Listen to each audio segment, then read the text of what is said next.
Sa kabila ng hirap sa buhay at sa kanyang kalagayan, nakakabilib talaga ang mga ganitong tao, nakakapagbigay pa ng pag-asa sa mga gaya ko. Bagay mo ako ng kapahatag na.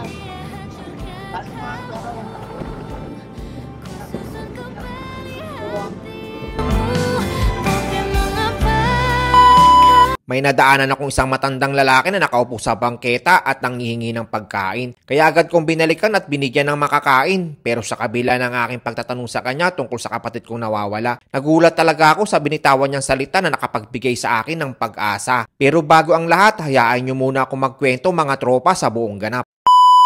Agad kong pinuntahan ang sinabing lugar ng mananawas o manggagamot. May kakayanan kasi siyang tawagin ang diwa ng isang taong nawawala sa pamamagitan ng pagsapi nito sa katawan ng isang tao upang ito ay makausap sa pamamagitan ng kanyang orasyon o panalangin. At nang narating ko ang lugar ay agad ko itong inikot ang buong paligid upang malaman kung nandirito ba talaga siya. Sa mga naunang tumulong sa akin na mga mananawas ay palaboy-laboy daw ito at kung saan-saan din daw ito natutulog sa mga kali at bangketa. Kaya mas minabuti ko na rin magtanong sa mga kapatid nating palaboy-laboy din dito malapit sa lugar na nabanggit. Ito ay ang palengke ng Pasay. Mas malaki kasi ang tsansa ko kung sa kanila ako magtatanong kung talagang palaboy din ang kapatid ko gaya nila. Pangalan mo na tayo? Amila no? Amil Corpus? Taga rito po kayo talaga? Sa Pasay? Salamat po ha.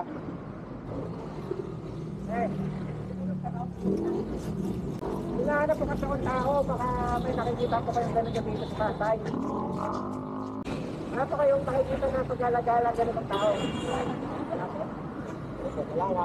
Baka may pagkakataon na nakasama na rin nila ito sa pangangalakal at matulog sa mga bangketa. At habang nag-iikot ako sa paligid nito ay marami sa ating mga kapatid na may iba't ibang kapansanan at patuloy na lumalaban at dumidiskarte para mabuhay ayon sa kanilang kakayahan kahit sila ay may karamdaman. Tulad ng isang binata na nakaupo sa bangketa, tumutulo ang laway habang nagsasalita ang isa. Pero naman isang matandang lalaki na gutom na raw siya at sumasakit ang kanyang tiyan.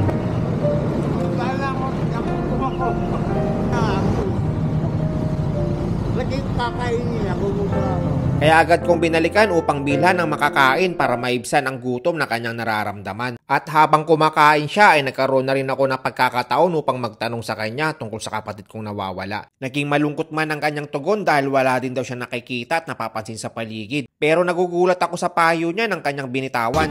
Bagay mo ako ng kapahatag na.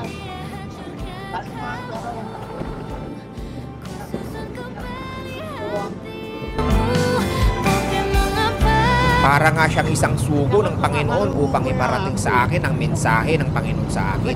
Tulad ng binitawan niyang salita bago ko umalis, bigla akong napaisip at masamantalang huminto sa paglalakad. Pakiramdam ko ito na ang senyales na malapit na kaming makikita ng kapatid kong may kapansanan at 10 taon nang nawawala. Nagkaroon agad ako ng lakas ng loob at punong-puno ng pag-asa dahil sa kanya. Kaya maraming salamat po sa iyo kung sino ka man. Napukaw mo ang katawan kong pagod sa paghahanap at pusong malungkot na napalitan ng kagalakan dahil sa mensahe mo. Nang matapos kong ikutin ang buong paligid nito ay dito na ulit ako nagpatuloy sa aking biyahe. Tulad ng dating gawi, balik ulit ako sa mano-manong pagtatanong sa mga pasahero ko. Mabigat man sa kalooban na hindi ko pa rin siya nakikita lalo na ngayong malapit ng araw ng Kapaskuhan na hindi pa rin namin siya kasama sa pagdiriwang. Pero hindi pa rin ako sumuko, mas minabuti ko itong balikan sa gabi. Ito kasi ang oras ng pahinga na nakakarami dahil sa pagod ng buong araw na pakikibaka upang mabuhay. Inikot ko ulit ang kahabaan ng Pasay kahit ang mga kasulok-sulukan nito na baka nandyan lang siya nakahiga o nangangalakal sa mga basurahan. Kahit nakakaramdam na ako ng sobrang pagod dahil sa paghahanap ay naroon pa rin ang determinasyon kung makita ang kapatid kong nawawala. Hindi din mawawala ang sinabi sa akin ng isang matandang lalaki na binigyan ko ng pagkain kanina. Magpatuloy lang daw ako sa paghahanap at wag sumuko. Napakaiksing salita pero napakalaking mensahe para sa akin yun. Kaya handa akong suungin at harapin ang lahat ng pagsubok na darating pa sa mga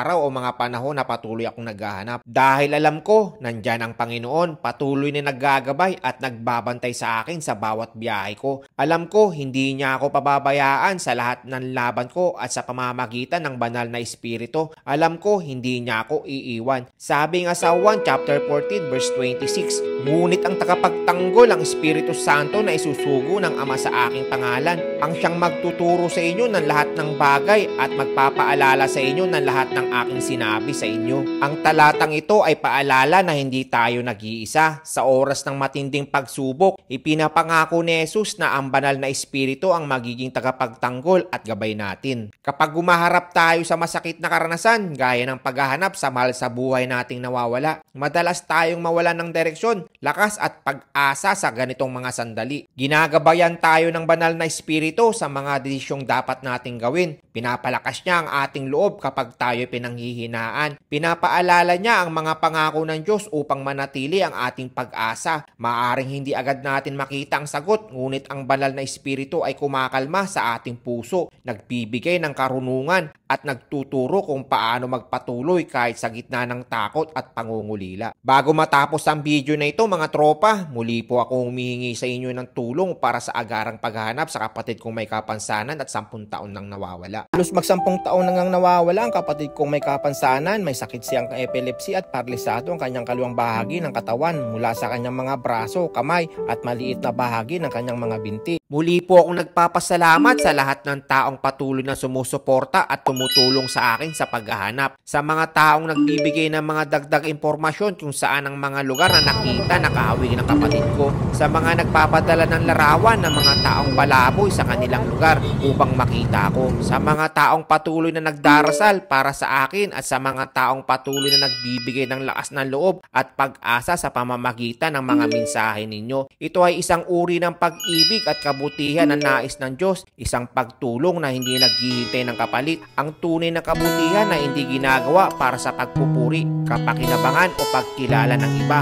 kundi dahil pinili nating magmahal gaya ng pagmamahal ng Diyos. Sa mata ng mundo, maaaring walang kapalit ang ganitong kabutihan, ngunit sa mata ng Diyos, ito ay dakila at totoo ng pananampalataya.